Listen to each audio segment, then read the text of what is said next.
Hello everyone, आप सबों का स्वागत है रितेश कॉमर्स क्लासेस पे। तो हम लोगों का डिसोल्यूशन में 24 तक हो चुका था। आगे क्वेश्चन करेंगे। अभी हो सकता है अल्टरनेटिव वीडियो आए, रेगुलर ना आए। छठ के बाद फिर हमारा कंटिन्यू हो जाएगा, ठीक है। क्योंकि अभी थोड़ा बिजी हैं कहीं और, इसलिए इसके लिए हम सॉरी बोलते।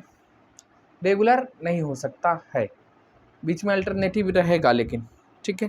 तो आइए हम लोग करते हैं क्वेश्चन नंबर 25 डिसोल्यूशन में। कहा था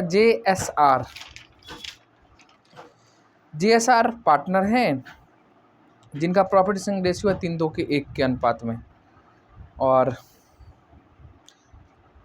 उनका बैलेंस शीट दे रखा है जिसमें कैपिटल है, रिजर्व फंड है, EPF है, डिप्रिसिएशन रिजर्व है, क्रेडिटर्स है, बिल्डिंग है, प्लांट, स्टॉक, JLP। देखो JLP ये तो यानी ये असेट्स मेथड है। डेटर है अक्रूड इंटरेस्ट। अक्रूड इंटरेस्ट का मतलब होता है हमने इनकम कमा लिया, यानी इंटरेस्ट कमा लिया बट रिसीव नहीं हुआ है, तो ये हमारा करंट एसेट्स होता है। कैश कहता it was agreed to dissolve the firm. ये तीनों आपस में एग्री किए जो फर्म को बंद करना है। And the terms of dissolution where क्या, J took over building at book value, यानी जे बिल्डिंग का बुक वैल्यू लेगा। एंड एग्री हुआ क्या, क्रेडिटर को पे करेगा, ठीक है। Accrued interest was not collected, यानी अक्रूड इंटरेस्ट पैसा नहीं आया, ठीक है। Whereas there was a contingent liability. अब देखो कंटीजेंट लायबिलिटी था 1200 जिसको अब देना। कंटीजेंट लायबिलिटी का मतलब होता है ऐसा लायबिलिटी जिसका आपको पेमेंट करना ही पड़ सकता है और नहीं भी कर सकते। अनसर्टेनिटी होता है लायबिलिटी के बारे में, लेकिन अब क्या है करना पड़ेगा, ठीक है। अदर असेट से प्लांट से है 50,000, स्टॉक से 10,000, डेटर से 9200 एंड रियलाइजेशन एक्सपेंस से है 1200, ठीक है। आपको बना है realisation account, partners capital account and cash account. चलिए तो हम लोग शुरू करते हैं। क्वेश्चन नंबर 25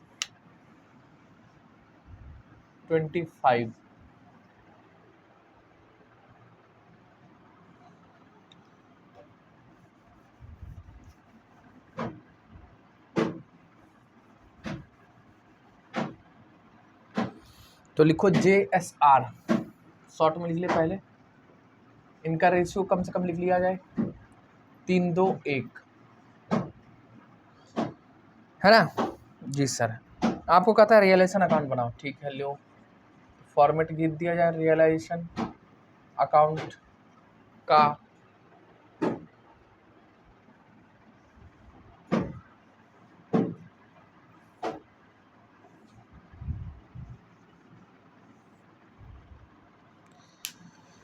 क्या क्या लिखेंगे, पर्टिकुलर अमाउंट, पर्टिकुलर्स और अमाउंट, जो एसेट्स लायबिलिटी ट्रांसफर करो। चलो एसेट्स में क्या क्या है, बिल्डिंग लिखे आ जाए, टू बिल्डिंग अकाउंट, देखो कितने का है 20,000।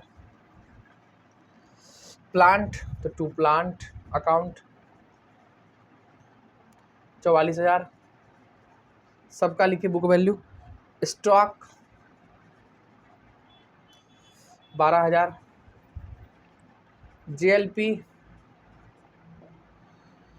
JLP हमारा 12,400,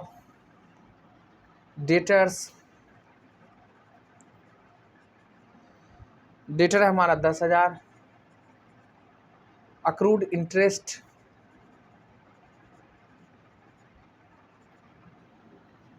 2,000। कैश नहीं जाएगा, लायबिलिटी साइड आ जाओ। रिजर्व फंड डायरेक्ट कैपिटल में जाएगा, इसलिए लिखना नहीं है आपको। EPF लिखना पड़ेगा, एम्प्लॉय प्रोविडेंट फंड, EPF कितना 6,000। ये आउटसाइडर है, एम्प्लॉय को देना पड़ता है। देखो डेप्रिसिएशन रिजर्व लिखिए, तब नेट वैल्यू आ जाएगा असेट्स का 10,000, और क्रेडिटर्स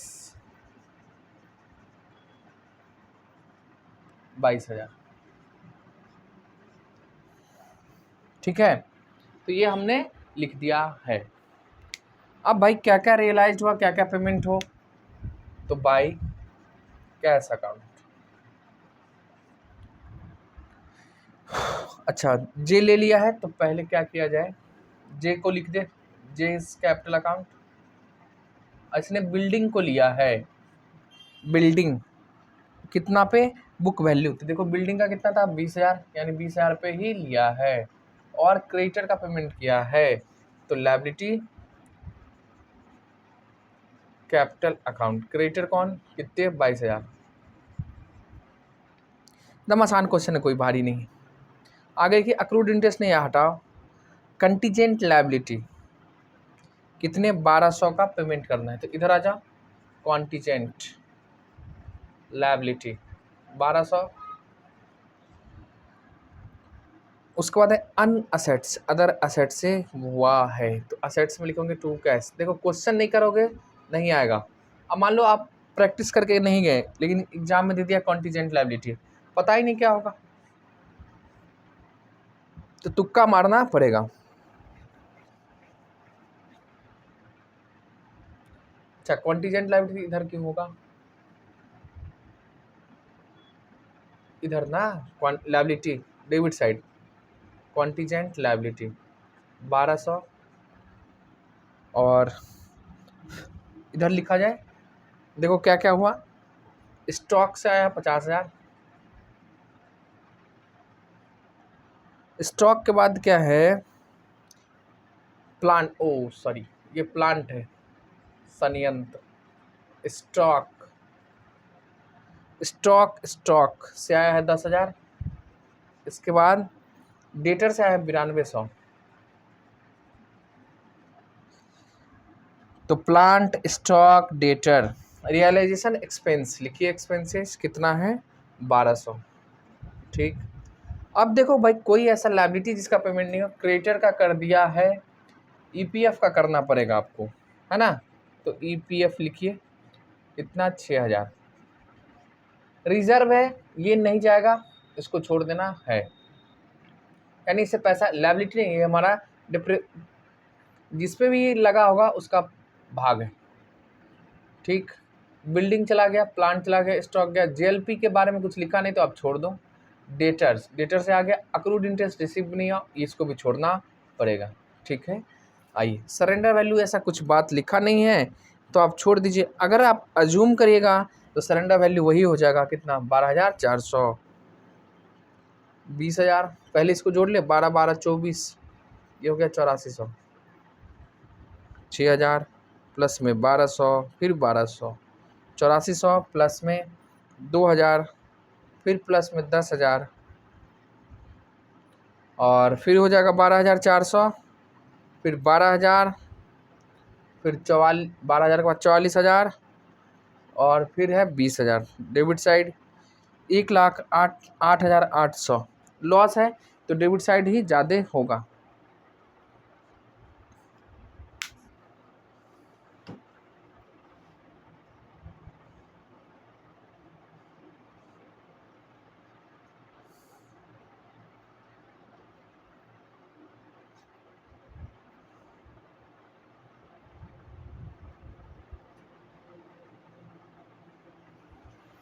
एक बार जोर चेक करो तो फिर से, ठीक है, 1 2 3 4 5 6 आइटम है, 1 2 3 4 5 6। बिल्डिंग है हमारा 20,000, प्लांट 44,000, स्टॉक 12,000, जेएलपी 12,400, 10,000 और 2,000, इधर हो गया 22,000। एक बार चेक करिए जोर, जोर में गलती लग रहा है। 20,000 प्लस में 44,000 प्लस में 12,000 प्लस में 12,400 प्लस है हमारा 10,000 प्लस 2,000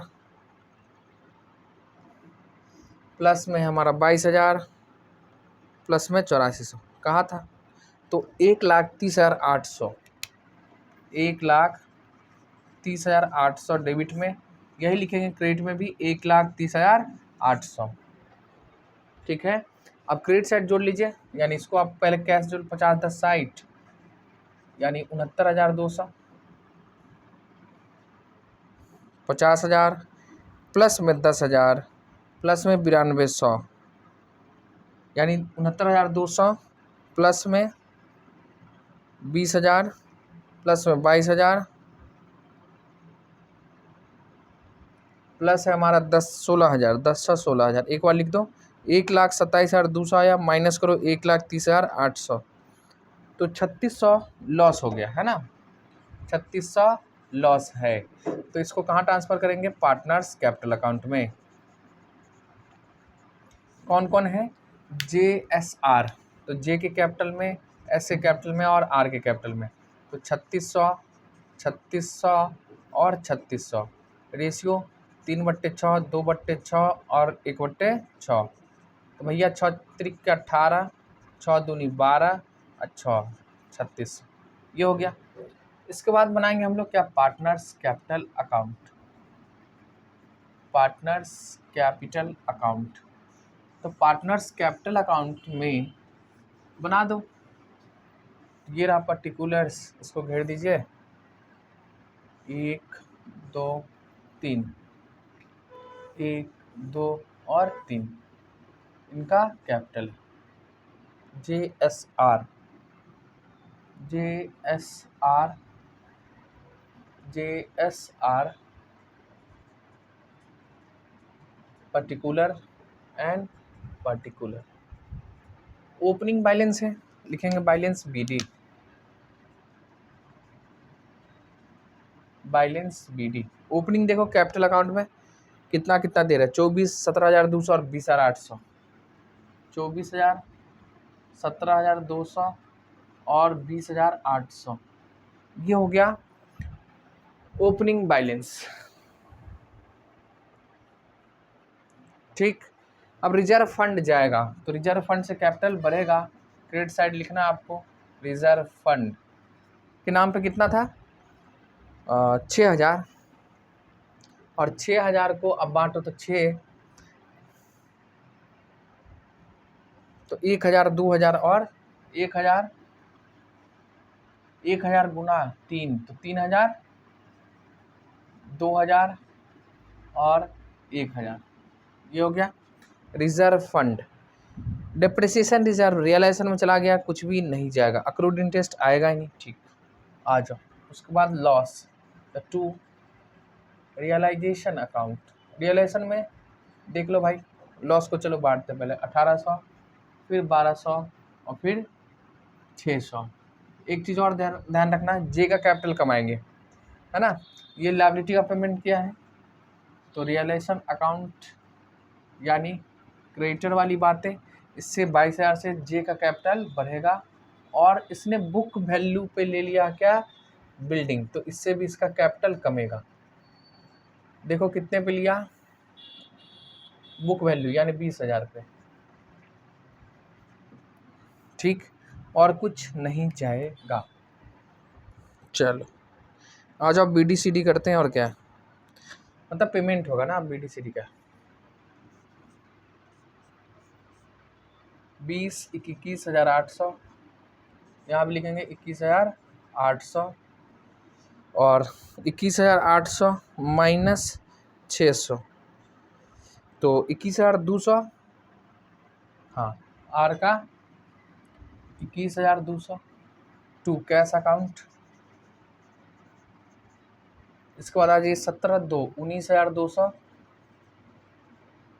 यहाँ भी लिखेंगे हम लोग 19,200 में कितना घटाओगे? 1,200, तो 18,000 आना चाहिए, माइनस 1,200 यानी 18,000, ये 18,000।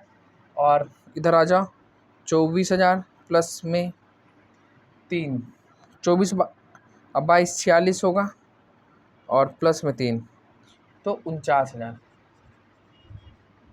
49,000। 49,000 में से माइनस करेंगे कितना? 20,000 एंड माइनस करेंगे 1,800, तो 27,200, ये हो गया पेड। ठीक, आइए अब बनाते हैं हम लोग कैश अकाउंट। देखो कैश में जितना आएगा डेबिट साइड जाएगा, क्रेडिट साइड आए तो डेबिट, जाए तो क्रेडिट। लिखेंगे 2 क्या? Balance BD। देखो कैश का बैलेंस कितना है 5600,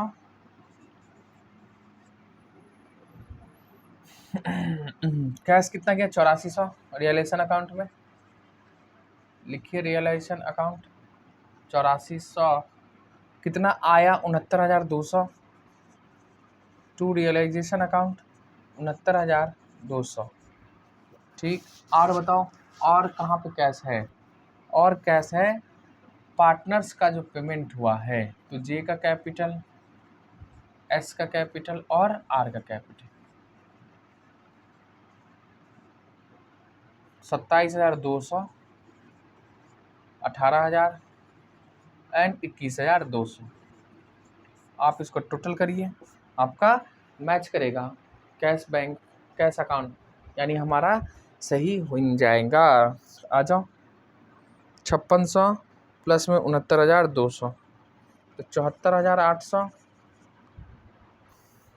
फिर 8400 प्लस में 27,200, फिर प्लस में 18,000, फिर प्लस में 21,200, 74,800। ये हो गया, बात खत्म। देख लो एकदम आसान सा क्वेश्चन था। इसमें दो चीज़ों को ध्यान रखना आपको, एक डिप्रिसिएशन रिजर्व रियलाइजेशन के क्रेडिट साइड में ट्रांसफर करोगे, और इससे कुछ भी पैसा रिकवर नहीं होगा क्योंकि ये प्रॉफिट का पार्ट्स नहीं होता है ना, नहीं होता है, जो इसको हम पार्टनर्स कैपिटल में ट्रांसफर करेंगे। देखो ये ना असेट से घट के आता है, तो ऐसे भी डेबिट साइड हमने असेट लिखा, क्रेडिट साइड तो घट के ही आएगा। दूसरी बात कंटीजेंट लायबिलिटी, कंटीजेंट लायबिलिटी का आपको पेमेंट करना पड़ेगा, लायबिलिटी लायबिलिटी होता है, देना ही पड़ेगा। तीसरी बात अक्रूड इंटरेस्ट नहीं आया है रिकवर, छोड़ दो, लॉस हो जाएगा, ऐसे बात खत्म है। तो ये था क्वेश्चन नंबर हमारा 25। चलिए इसको फेयर करिए, आ जाओ क्वेश्चन नंबर 26। 26 में क्या लिखता है, कैपिटल है ए बी का, A B C partner profit sharing ratio agreed हुआ था पार्टनरशिप के लिए, बंद करेंगे, ठीक है। जिसका बैलेंस शीट में क्या क्या दे रखा है, कैपिटल है ए का 50,000, बी का 10,000, ए का लोन है, ए की वाइफ की लोन है ना 8,000, क्रेडिटर है 20,500, जेएलपी फंड है हमारा 14,000, इन्वेस्टमेंट फ्लक्चुएशन फंड है 6,000, मशीनरी है 40,000, स्टॉक 8,000, इन्वेस्टमेंट 20,000, जेएलपी। अच्छा देखो यह यहाँ ना JLP reserve and assets method maintain किया जा रहा है, डेटर है कैश एट बैंक है, और सी का कैपिटल है, निगेटिव बैलेंस है सी का। जेएलपी का सरेंडर वैल्यू आया है कितना 15,000, the investment way taken over by A 17,500, he also discharge his wife loan, अपने वाइफ का लोन भी देगा। बी ना स्टॉक ले लिया कितना 7,500 पे, और डेटर अमाउंट है 5,000, ठीक है, जिसमें आया है आपको 4,000, एंड वही कौन बी ही लिया है 5,000 का डेटर 4,000 में, कोई बात नहीं। और मशीनरी है realised 50,000 and remaining debtor realised हुआ है 50% लेस, ठीक है 50% आया तो 50% लेस है। The expenses 1,000, investment not record in the books realised at same price, 3,000 पे अनरिकॉर्डेड इन्वेस्टमेंट आया है। तो ये था question.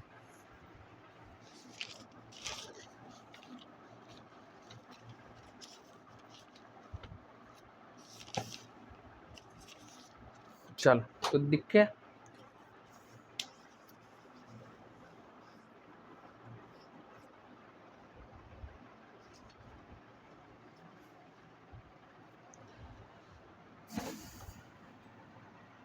Question number 26। A B C partner हैं, ए बी और सी, इनका रेशियो आपको दे रखा है 3:2:1।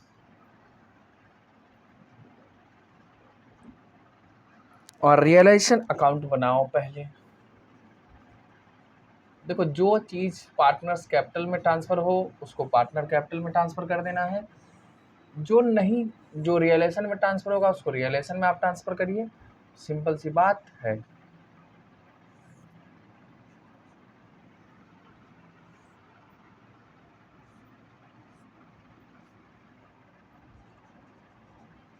पर्टिकुलर्स अमाउंट, पर्टिकुलर्स और अमाउंट। देखो क्या क्या है, पहले मशीनरी, तो लिखिए मशीन 40,000, स्टॉक है 8,000, स्टॉक के बाद है इन्वेस्टमेंट 20,000, इन्वेस्टमेंट के बाद है हमारा जीएलपी पॉलिसी, लिखो कितना 14,000। जीएलपी के बाद देखो क्या है, डेटर्स, कैश एट बैंक जाएगा नहीं, कैपिटल जाएगा नहीं, डेटर है 9,000 और कुछ 2 4 5, ठीक। और उसके बाद आ जाओ लायबिलिटी साइड, लायबिलिटी में कैपिटल जाएगा नहीं, इनका लोन जाएगा,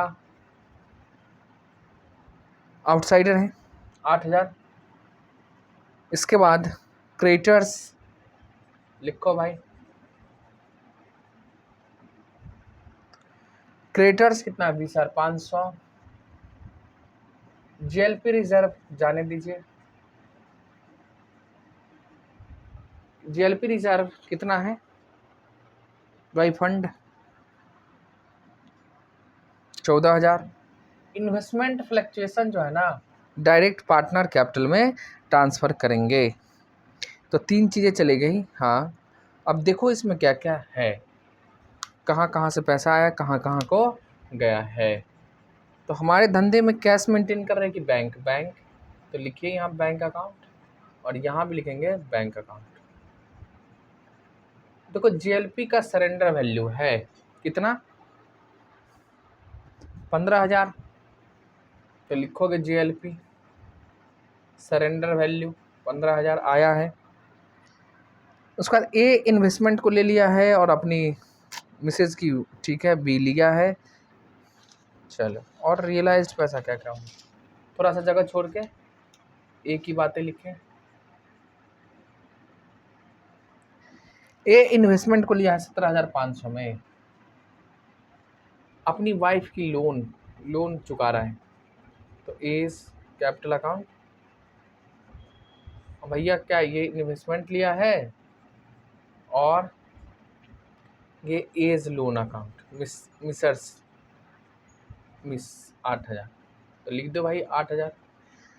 बी स्टॉक को लिया है, तो बी के कैपिटल में कमेगा स्टॉक के कारण, लिखो स्टॉक कितना का लिया, स्टॉक 7,500। और एक चीज़ और लिया है डेटर, तो इसको अंदर कॉलम में लिखो, एक साथ में लिख देंगे। डेटर 5,000 का लिया है, बट कितने में 4,000 में, तो लिखिए 11,500।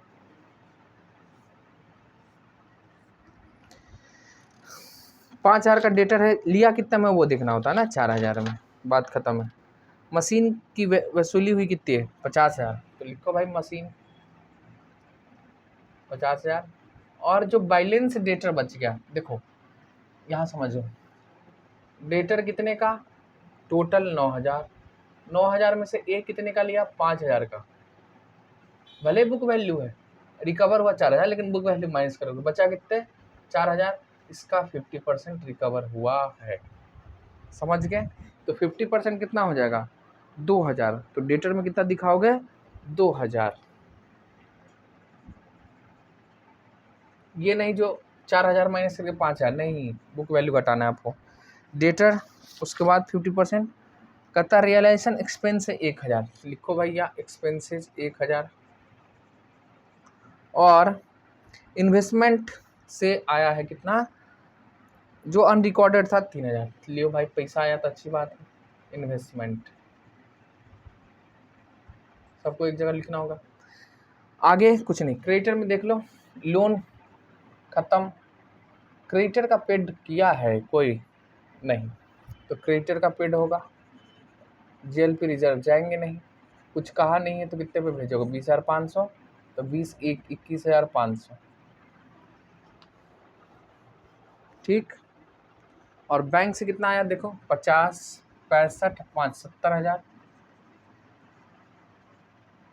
ए के कैपिटल 17,000, 11,500, 17,500 और 11,500। ठीक, आज आप प्रॉफिट लॉस निकालते हैं और क्या है। चलो क्रेडिट साइड जोड़ ले पहले।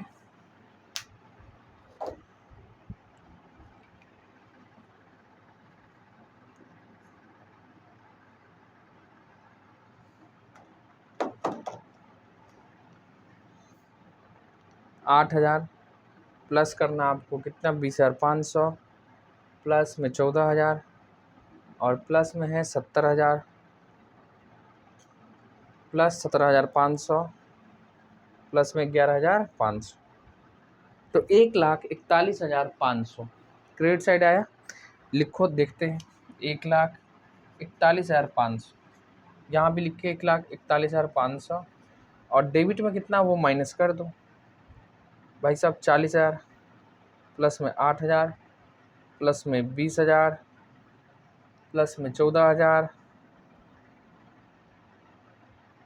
प्लस में 9,000, प्लस में 21,500, प्लस में हमारा 8,000, तो 1,20,500 माइनस 1,41,500, यानी 21,000 है प्रॉफिट। देखो हाँ ठीक है, 21,000 हो गया हमारा प्रॉफिट। किसके बीच बटेगा, तो कैपिटल में, partners capital account, A B और सी, ए का, बी का और सी का। तो 21,000 गुना में 3 बट्टे, 3 दो 5 1 6, 21,000 गुना 2/6 और 21,000 गुना 1/6, तो 21,000 डिवाइड में 6 इंटू 3, तो 10,500, फिर 35 दूना 70, 7,000 और 35 हो गया। अब बनाएंगे हम लोग पार्टनर्स कैपिटल अकाउंट। तो देखिए क्या बचा हुआ है जो पार्टनर्स कैपिटल में जाएगा। एक इन्वेस्टमेंट फ्लक्चुएशन था,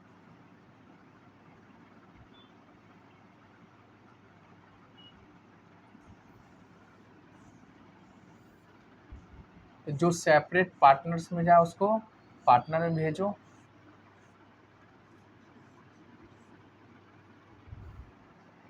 ए बी सी, ए बी और सी।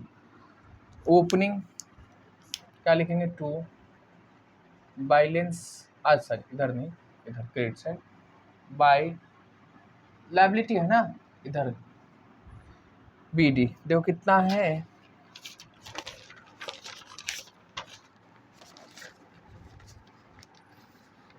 ए का है 50,000, अच्छा एक का तो ठीक तो लिख रहे थे, बी का है 10,000 लिख दिया, और सी का इधर है असेट साइड में है, तो यानी उसका निगेटिव बैलेंस है, आपको लिखना पड़ेगा डेबिट साइड में कितना, 11,500।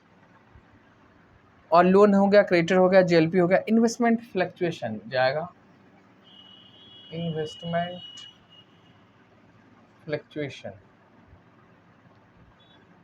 तो इसमें एक ये पॉइंट है, इसको ध्यान रखना आपको। 6,000 है, 3 दो 5 1 6, तो 3,000 और 2,000 और 1,000, 3,000 2,000 और 1,000। और बताओ, और कुछ भी नहीं। Machinery, stock, investment, JLP, debtor, इसमें से आ जाओ। अब इधर देखो, a credit side,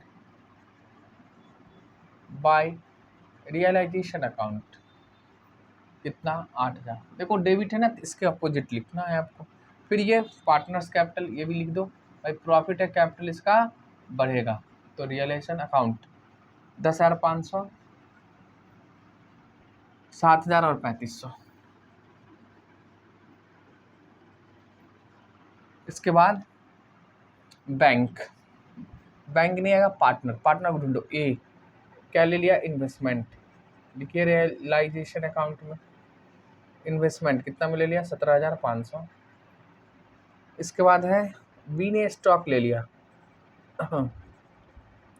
realisation account, और डेटर ले लिया 11,500, तो इससे कैपिटल इसका कमेगा, इसलिए आपको डेबिट साइड लिखना है। बस हो गया। और क्या करोगे, टोटल करो, जो प्रॉफिट लॉस आएगा बात खत्म है, बांट देना है। प्रॉफिट कहते हैं पेमेंट जो भी बनेगा। देखो रात हो गया बहुत ज़्यादा, अब दिखाए घड़ी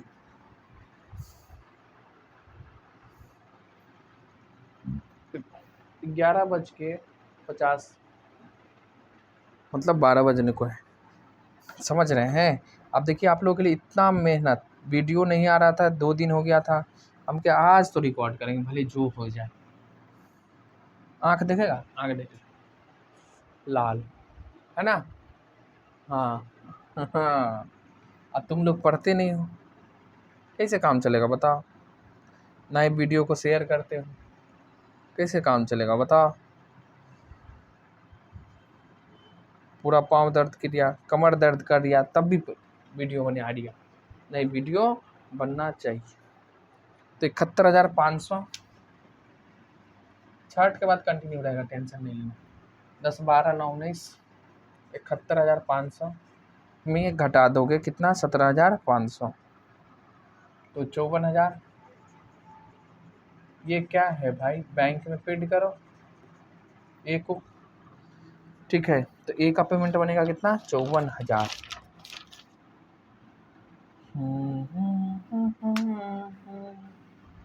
10, 12, 12, 7, 19,000। फिर यहाँ लिखेंगे 19,000 और माइनस कर देना आपको किस, 11,500, 7,500। छठ के बाद लाइव भी रहेगा, ठीक है। तो इन सब चीज़ों को ध्यान रखना है। 11,500 इसका है और 11,500 आराम से बैठ के पढ़ा जाएगा। 1000 प्लस में 3500, 4500 माइनस 11,500 यानी 7,000। ये बाबू लेके आएंगे, कौन सी,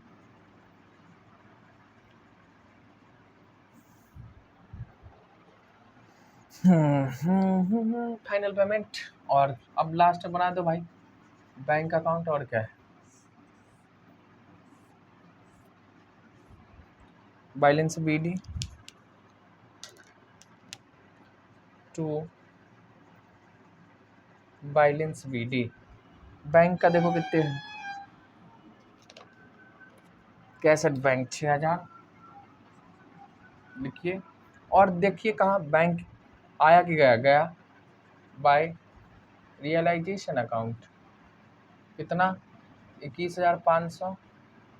और यहाँ भी, यहाँ देखो आया कितने टोटल, 70,000 टू रियलाइजेशन अकाउंट, 70,000। यहाँ देखिए पेमेंट हुआ है किसको, ए को और बी को। ए को 54,000 और बी को 7,500 और सी से लेना है कितना, 7,000। तो देख ले 77 और 6, 83,000। इधर जोड़ लो, जोड़ ले भाई, जोड़ ले एक तरफ। अब भी 21,500 प्लस में 5,400 एंड 54,000 प्लस में 7,500 हो जाना चाहिए, हाँ 83। तो ये हो गया 83,000 है ना। तो 26वीं हमने आपको करा दिया है। 26 के बाद 27 में मेमोरेंडम है, छोटा सा, रहने दो, ज़्यादा मत करो, धीरे धीरे सब कर लेंगे ख़त्म।